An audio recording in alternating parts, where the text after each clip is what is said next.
Yang diinginkan atau dari fintech yang pernah dilakukan adalah yang pertama, penyuluh agama Katolik PNS mahir membaca huruf Braille secara khusus, dapat membaca kitab suci edisi Braille yang telah tersedia di 37 keuskupan. Penyuluh agama Katolik PNS menjadi fasilitator pendamping bagi penyandang disabilitas netra di keuskupannya masing-masing. Ini karena memang waktu pelatihan memang ditariknya itu bukan per provinsi ya Bapak Ibu, namun per keuskupan masing-masing. Lalu yang terakhir adalah tindak lanjutnya, penyuluh agama Katolik PNS yang sudah terbina membentuk kelompok binaan bimbingan dan penyuluhan bagi penyandang disabilitas netra. Itu minimal satu kelompok binaan di tiap keuskupan yang ada di Indonesia. Ini saya rasa ini adalah hal yang paling penting dalam penyampaian kami di siang ini. Jadi Bapak dan Ibu dalam pelaksanaan tugasnya tentu saja nanti akan ada hal yang dilaporkan kepada pimpinan Sanggar seperti yang diungkapkan Ibu Mardi di awal tadi, dan juga kepada Dirjen Bimas Katolik. Karena di sini kami juga memerlukan tindak lanjut dari Bapak Ibu, sama seperti yang diungkapkan oleh Bapak PLT Direktur Urusan tadi, untuk bisa merumuskan kembali kebijakan-kebijakan terkait pendampingan disabilitas netra ini. Baik, apa saja yang harus disampaikan? Yang pertama adalah link foto. Yang dikirimkan adalah linknya. Silakan Bapak Ibu mengambil foto yang mencantumkan koordinat lokasi, waktu, dan tanggal. Yang pertama foto. Yang kedua adalah link video pendek saja ya Bapak dan Ibu. Itu tentang pelaksanaan penyuluhan. Bisa potongan video yang digabung itu maksimal 1 menit. Dan yang dikirim ke kami adalah linknya saja. Jadi Bapak Ibu bisa menaruh link video tersebut misalnya di Google Drive atau di platform, mungkin Bapak Ibu punya YouTube, Instagram, Facebook, dan lain sebagainya. Nah, link itulah yang dibagikan kepada kami. Lalu yang ketiga, itu ada laporan singkat 1 lembar saja. Itu isinya, yang pertama itu tentang identitas, nama lengkap, kemudian NIP dan jabatan serta tempat tugas Bapak Ibu penyuluh. Nah, yang kedua itu adalah lokasi, waktu, dan tanggal pelaksanaan. Kemudian yang ketiga adalah nama kelompok binaan dan juga jumlah pesertanya. Yang keempat adalah tema bimbingan penyuluhan. Dan yang terakhir adalah gambaran singkat tentang proses pelaksanaan penyuluhan. Jadi laporannya itu secara singkat saja, dan ini nanti akan diupload. Jadi laporan ini akan dikirim setiap bulan oleh Bapak dan Ibu penyuluh agama Katolik melalui Google Form. Google Formnya sudah juga di-share di surat edaran. Ada di link tersebut bit.ly/upload laporan Braille. Nah, ini contoh saja ya Bapak Ibu ya. Ini saya gambar, ini saya dapatkan dari internet. Ini contoh foto yang menggunakan timestamp yang di awal tadi, link foto dengan mencantumkan koordinat lokasi, waktu, dan bentuknya adalah seperti ini. Nah, untuk aplikasi, ini contoh aplikasi timestamp untuk mengambil foto di Google Play Store yang tersedia. Kami membebaskan Bapak dan Ibu, dipersilakan kasih timestamp manapun yang Bapak Ibu rasa nyaman dan sesuai dengan kebutuhan Bapak dan Ibu dalam melakukan proses pengambilan foto. Yang jelas di dalam foto ini ada tanggal, kemudian waktu, dan juga alamat. Kalau mungkin di awal-awal COVID dulu ya Bu dan Bapak, itu juga sempat menggunakan timestamp seperti ini. Saya rasa Bapak dan Ibu tidak mengalami kesulitan yang terlalu berarti ya. Ini tadi contoh aplikasinya. Lalu ini adalah contoh dari laporan pelaksanaan penyuluhan kelompok binaan netra provinsi Keuskupan. Ini tadi yang saya sampaikan. Yang pertama adalah identitas dan seterusnya. Lalu B kelompok binaan dan C itu adalah pelaksanaannya. D adalah dokumentasinya. Format ini juga bisa Bapak Ibu download. Di surat edaran sudah ada linknya. Silakan untuk ini format Word dan bisa diedit, bisa disesuaikan dengan kebutuhan Bapak dan Ibu dalam laporan. Setelah pelaksanaan tugas, kemudian diisi dengan juga mencantumkan foto dan juga video singkat saja untuk kemudian diupload dan dilaporkan ke link yang sudah tersedia. bit.ly/upload laporan relay. Di sana Bapak dan Ibu bisa mengupload laporan ini. Laporan ini sekali lagi dilaporkan hanya 1 bulan sekali.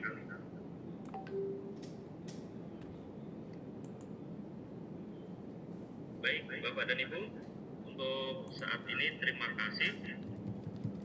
Demikian hal yang saya bisa sampaikan pada kesempatan ini. Saya kembalikan kepada Ibu Marin.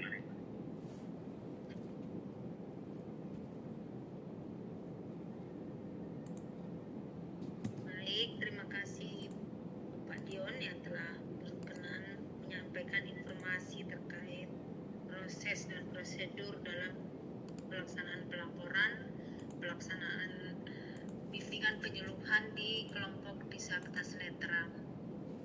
Sebelum masuk pada sesi diskusi dan tanya jawab, kami mau menyampaikan Bapak Ibu, ada 37 penyuluh kita ini yang sudah sebelum kami sampaikan mahir dalam proses membaca ataupun mengajarkan kepada disabilitas netra. Mudah-mudahan 37 penyuluh kita ini masih tetap mengasah kemampuan yang sudah mereka peroleh selama 6 atau 7 hari itu ya di Bandung, sehingga tidak lupa cara menggunakan alat-alat dalam proses menulis maupun membaca huruf braille itu. Di layar kalau tidak salah mudah-mudahan terlihat, ini kami mau sampaikan Bapak Ibu karena ada beberapa pembimas atau kepala bidang memang yang tidak kami undang karena sudah ada perwakilan dari provinsi lain. Nah, contohnya ini Aceh, Kalimantan Timur seperti itu ya. Itu ada yang memang tidak ada penyuluh dari provinsi tersebut, tapi kami undang dalam acara ini. Tujuannya ini, mana tahu di provinsi Bapak Ibu ada penyandang disabilitas netra, namun karena penyuluhnya di wilayah Bapak tidak ada yang mendapatkan BIMTEK, sehingga tidak ada tempat untuk menyampaikan kebutuhan tersebut. Nah, dalam proses Zoom ini kami sampaikan kepada pembimas yang ingin menyampaikan dokumen ataupun informasi kepada penyuluh yang berada dalam satu wilayah keuskupan, silakan disampaikan pada sesi Zoom ini kalau memang ada masyarakat Katolik yang penyandang disabilitas netra dan membutuhkan layanan. Nah, di sini memang kami butuh menyampaikan informasi, nah, untuk saling mengenal, terutama bagi para pimpinan daerah, bahwa ada 37, satu orang, satu keuskupan. Di sini sudah kami sampaikan. Nanti akan kami share. Mudah-mudahan sudah ada kontaknya nanti, sehingga para pembimas bisa langsung berkoordinasi apabila ada di masyarakat Katolik yang penyandang netra.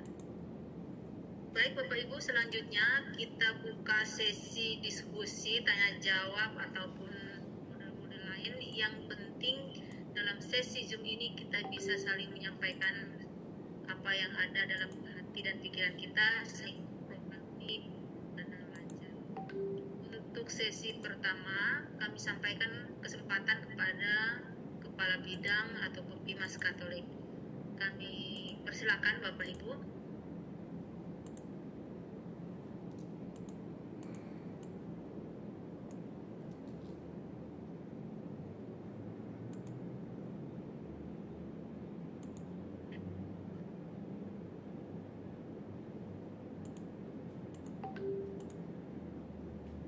Adakah yang bersedia, ada yang mau menyampaikan dari Kabid Pembimas?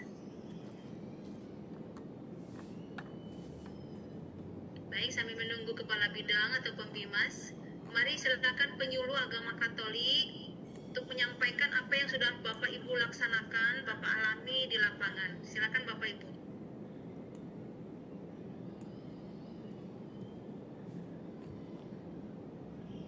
Masih di mute, kalau mau berbicara di unmute dulu.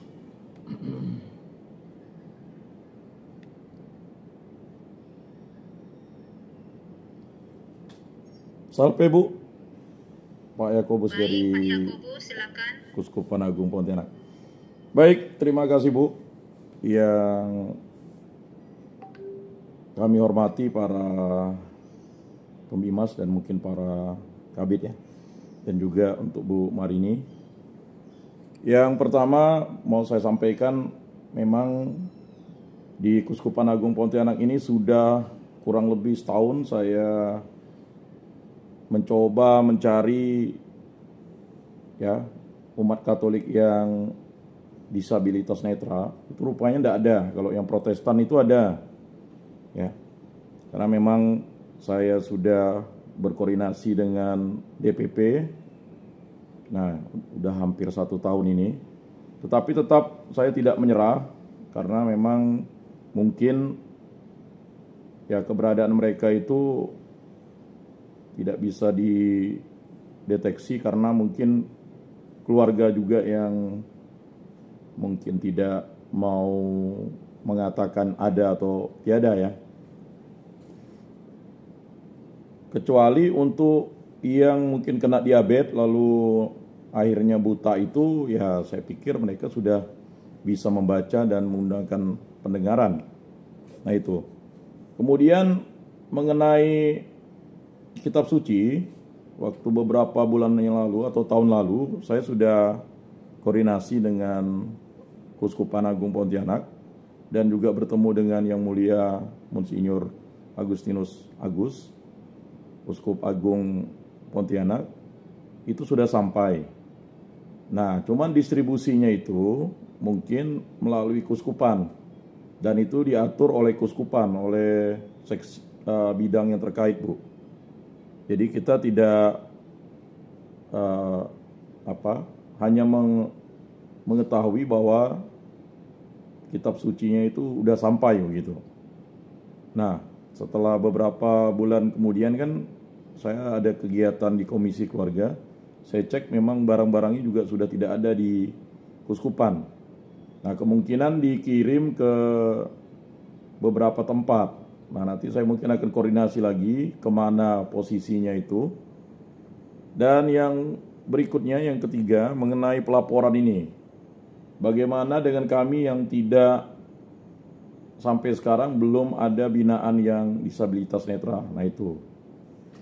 Kemudian yang keempat, Bu, saya tidak tahu apakah sudah disiasati mengenai sertifikat kami yang tahun dulu itu.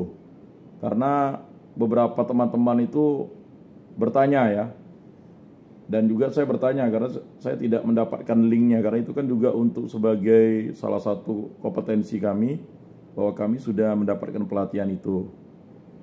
Nah, bagi saya sendiri kemungkinan kalau memang tidak ada disabilitas netra, ya mau tidak mau kita mengajarkan itu ke para mahasiswa dan juga ke kelompok-kelompok umat yang ingin belajar. Ya itu saja untuk mengasahnya, karena kebetulan juga udah beberapa bulan tidak diasah ini bisa lupa juga, Bu. Jadi itu untuk saya dari Penyuluh Agama Katolik Kota Pontianak. Terima kasih, Bu. Baik, terima kasih Pak. Kami sudah mencatat ya Pak, yang bagus. Nanti kita bahas lagi. Yang kedua, kami persilakan selanjutnya.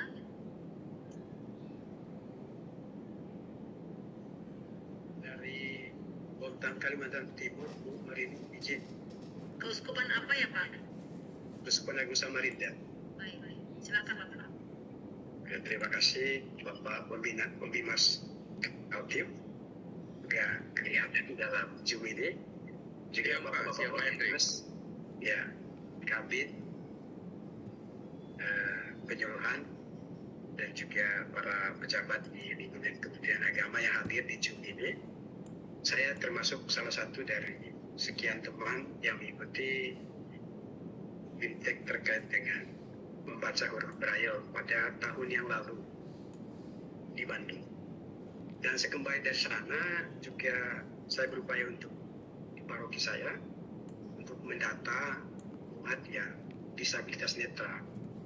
Tetapi di paroki kami ini ada memang yang mengalami itu cacat netra dalam usia 80 tahun. Nah, dan tidak memungkinkan lagi bagi saya untuk bisa mendampingi mereka dalam usia seperti itu karena keadaan fisik mereka juga untuk belajar sepertinya tidak memungkinkan. Itu yang pertama. Yang kedua, di bulan Oktober tahun 2024 kalau tidak salah, waktu ada kegiatan pembinaan para penyuluh di Kaltim di Samarinda yang dihadiri oleh para penyuluh Kaltim, hal ini juga sudah kita sampaikan kepada rekan-rekan penyuluh. Saya diberi waktu untuk menyampaikan terkaitnya adanya kegiatan bimbingan teknis untuk cacat netra ini, Braille, membaca huruf Braille. Dan saya bermaksud waktu itu untuk mendorong teman-teman agar bisa mendata umat di paroki tempat dia bertugas atau di wilayah tempat dia bertugas supaya mendapatkan data terkait dengan keberadaan umat Katolik yang memang mengalami disabilitas netra. Dan dari sana dulu yang saya tangkap hanya beberapa teman saja yang merespon. Artinya di Keuskupan Agung Samarinda itu ada umat Katolik yang mengalami disabilitas netra. Hanya memang mohon izin Pak Pembimas Kaltim bahwasanya untuk saat ini mungkin untuk proses pendataan yang menyeluruh yang ada di wilayah satker kita masing-masing, sehingga nanti dengan data yang ada kita bisa mengatur kegiatan-kegiatan. Karena di Kalimantan Timur ini wilayahnya sangat luas, Bu Marini. Jadi saya sendiri tidak bisa mencapai daerah-daerah yang saya ke Pak Pembimas ini saja membutuhkan waktu 2,5 jam untuk sampai ke tempat beliau. Lalu kalau memang saya harus mendatangi teman-teman itu sepertinya tidak memungkinkan. Sehingga paling tidak adalah memperbanyak orang yang memang paham dengan hal ini. Dan mungkin itu bisa dijadikan sebagai program baik di mohon izin Pak Pembimas, baik di Pembimas masing-masing dan juga mungkin di tingkat yang lebih besar lagi nasional menghadirkan teman-teman lain juga supaya banyak yang mengenal tentang Braille ini dan bisa mendampingi umat kita yang mengalami disabilitas. Nah di Bontang ini juga memang di perpustakaan daerah kami juga ternyata juga tersedia buku-buku dalam tulisan Braille. Ya, lalu kemudian Alkitab kita, kitab suci kita yang didistribusikan beberapa tahun yang lalu itu saya juga sudah mengecek dari Keuskupan pada bulan Oktober itu juga lewat sekretaris Keuskupan stafnya, dan memang buku itu ada. Hanya apakah sudah didistribusikan sekarang? Sepertinya mereka juga kebingungan untuk mendistribusikannya. Nah, itu saja sih dari saya Bu hari ini. Mungkin perlu kerjasama di antara kita semua untuk kemudian bisa melaksanakan program ini dengan baik. Terima kasih. Baik, terima kasih Bapak atas informasi dan proses-proses yang telah dilaksanakan di Keuskupan Samarinda. Pak Hendrik, terima kasih Pak Hendrik. Kita lanjut ke penyuluh yang satu lagi. Saya Ibu Rini. Silakan Bapak, mari Bapak. Yohanes mungkin. Ya, terima kasih Ibu Rini atas kesempatan diberikan. Saya dari Keuskupan mana ya Pak? ya, saya dari Kementerian Agama Kabupaten Kupang, dari Keuskupan Agung Kupang. Baik, silakan Bapak. Setelah mengikuti BIMTEK di Bandung selama hampir 1 bulan lebih, saya keliling kota Kupang untuk mencari lokasi atau tempat di mana itu tunanetra itu berada. Dan setelah saya cari, itu hampir semua itu mereka berdomisili di sekitar Tofa. Jadi mereka di kos-kosan, dan saya kumpulkan mereka itu seluruhnya sekitar 54 orang. Dan saya sempat memberikan pembinaan hampir 2-3 bulan, tapi kemudian saya mengalami kesulitan dengan itu tempat kegiatan. Memang awalnya itu di rumah salah seorang warga, tapi karena lokasinya sangat kecil, jadi sulit juga menampung sampai 54 orang. Dan setelah kami bertemu, ya kelihatan bahwa hampir semua mereka sudah fasih membaca huruf Braille. Hanya kami kesulitan itu sampai dengan akhir tahun 2024 Desember, itu Alkitab Braille yang katanya mau dikirim ke Keuskupan Agung Kupang itu belum ada. Dan sempat Januari Februari saya ke Sekretariat Keuskupan Agung Kupang juga, ya belum ada untuk kitab suci Braille. Jadi untuk mengumpulkan mereka itu ada mereka punya pengurus, ya pengurusnya bukan orang tunanetra, tapi mereka sering berkumpul di rumah itu, sehingga saya awalnya itu bertemu di rumah yang bersangkutan. Sempat saya minta ke gereja, tapi waktu itu karena ada kegiatan pembangunan di gereja Tofa, jadi pastor parokinya tidak mengizinkan itu. Jadi untuk sementara mungkin bulan ini dalam waktu dekatnya mungkin saya kembali minta ke pastor paroki, kalau bisa mungkin pembangunan sudah selesai, saya bisa gunakan gereja, minta atau di depan aula itu supaya bisa pertemuan, karena jumlahnya cukup banyak gitu.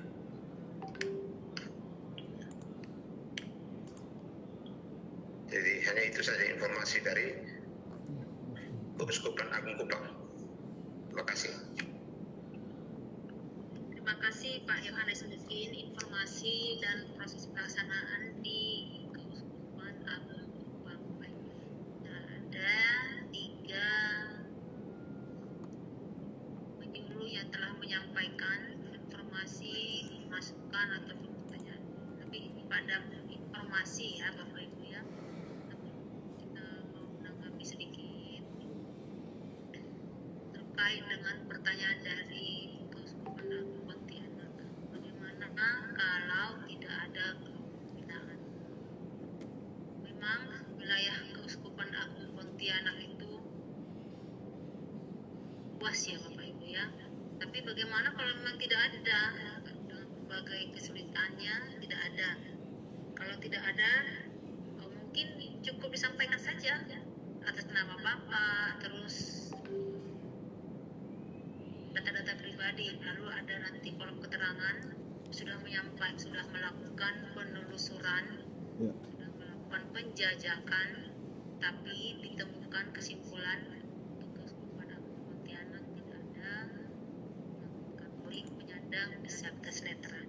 Cukup itu isi laporannya Pak Pak Yakobus. Ya. Pak Yakobus. Ya Bu, ya dimengerti Bu. Ya, nanti cukup. Tetap harus buat laporan Bapak. Nah, Baik, baik. kondisinya seperti yang Bapak alami ya Bapak. Baik, baik. Lalu yang dari Keuskupan Agung Samarinda. Nah, ini ada kabar baik Pak Hendrikus. Pembimas Kalimantan Timur sepertinya juga sudah ahli, mahir membaca bahkan menulis dalam huruf braille. Nanti mungkin bisa sama-sama belajar karena kalau tidak salah Bapak mungkin mengingat Pembimas Kalimantan Timur Pak Bidikop juga ikut dalam proses bimbingan teknis saat itu. Setidaknya beliau tidak menduga-duga lagi, tapi sudah memahami prosesnya, kurang lebih seperti itu, sehingga mungkin menjadi Bapak di lapangan untuk menemukan ataupun berproses dalam proses pendataan. Kami menangkap bahwa dari Keuskupan Agung Samarinda ada kesulitan dalam proses pendataan. Nah, maka sampai saat ini hanya baru 1 orang yang ditemukan, itu pun yang ada di Bontang. Ya, mungkin karena luasnya wilayah yang seperti yang Bapak sampaikan tadi. Maka nanti bekerja sama dengan Pembimas bagaimana agar proses pendataan ini berjalan lancar sehingga ditemukan umat Katolik yang menjadi kelompok binaan.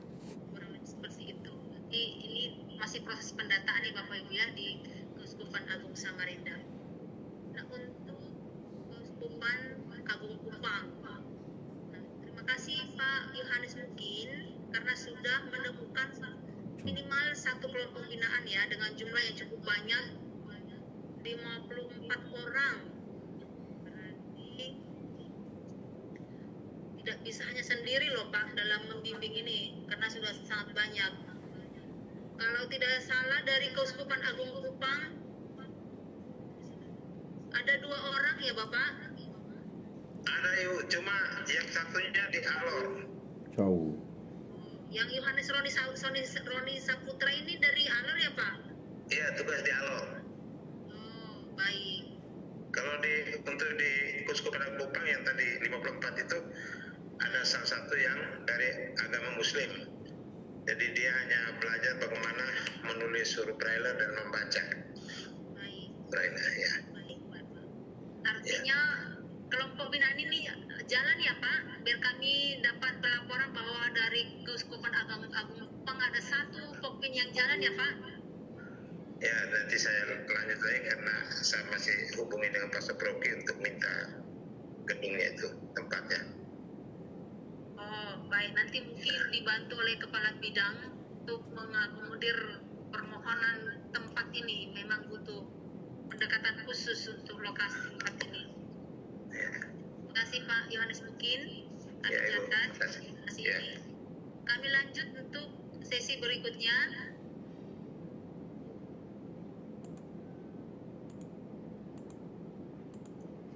Saya Bu. Baik, Pak Apolonius Atawur. Silakan Bapak. Ya, Dari Keuskupan mana? terima kasih Bu. Dari Keuskupan Larantuka, Kabupaten Lembata. Baik Keuskupan Bapak. Larantuka ada 2 kabupaten, Kabupaten Flores Timur dan Kabupaten Lembata. Baik, sejak sepulang mengikuti kegiatan di Bandung, saya berusaha untuk menemukan disabilitas netra itu, dan saya temukan 4 orang disabilitas netra di kelompok daerah yang berbeda. Dan di 4 paroki yang ada yang saya temukan itu, yang saya bisa dampingi sampai akhir Maret itu hanya disabilitas yang ditambah.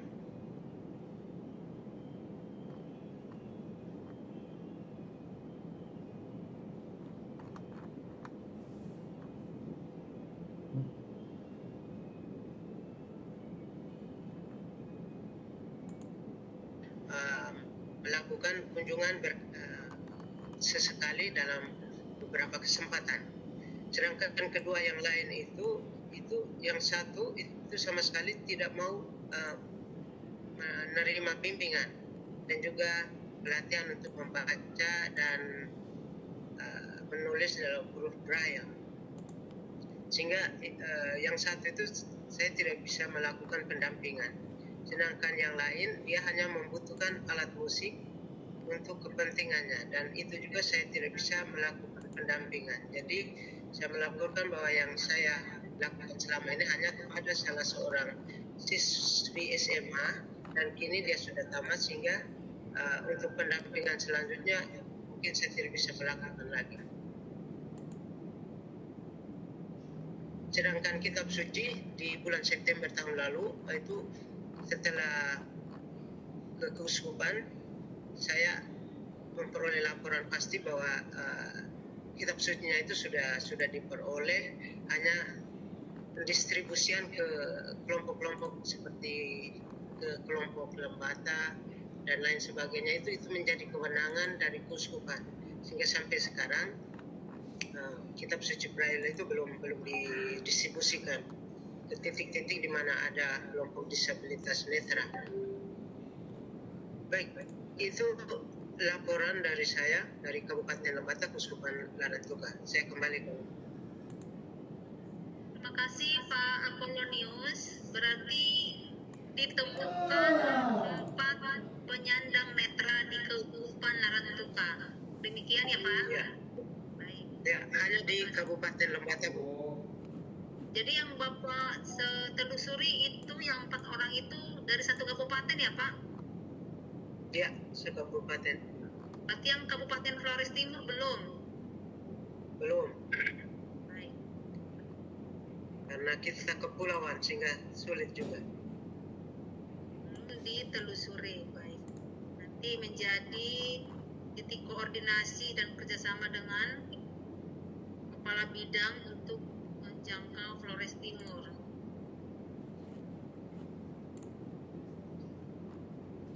Lanjut ke penyuluh berikutnya, kami persilakan. Dari Maumere. Silakan Bapak dari Keuskupan Maumere ya Pak. Ya. Baik, terima kasih Ibu Marini.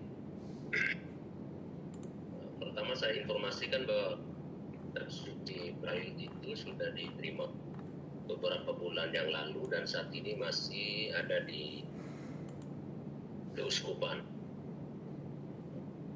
Sementara kegiatan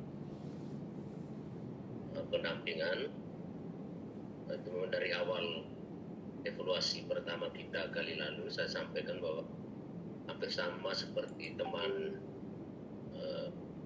di Kalimantan tadi, untuk penyandang disabilitas netra di Maumere ini sepertinya hampir tidak ada.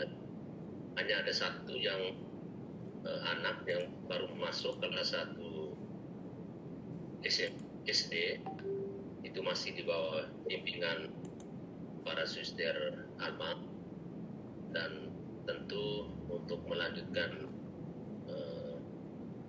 bimbingan kitab suci atau bimbingan huruf Braille ini masih kesulitan. Hingga selama beberapa bulan terakhir ini memang saya belum lanjut koordinasi dengan komunitas panti asuhan di bawah suster Alma itu. Di panti asuhan yang lain atau SLB yang lain juga tidak ada disabilitas netra. Karena itu memang untuk sementara ya kitab suci itu masih ada di keuskupan dan belum di apa-apakan. Mungkin kalau kesempatan mendatang mungkin kami bisa lakukan koordinasi lagi. Dan mohon maaf hari ini sebenarnya saya tidak bisa ikut karena ada kegiatan persiapan penerimaan komuni pertama di Paroki, dan saya berada di Paroki untuk menyiapkan berbagai hal berhubungan dengan liturgi komuni pertamanya yang nanti dilangsungkan pada hari Minggu depan ini tanggal 22 Juni, dan besok akan lagi bersih. Jadi itu saja laporan sementara saya atau kami dari Uskupan Maumere.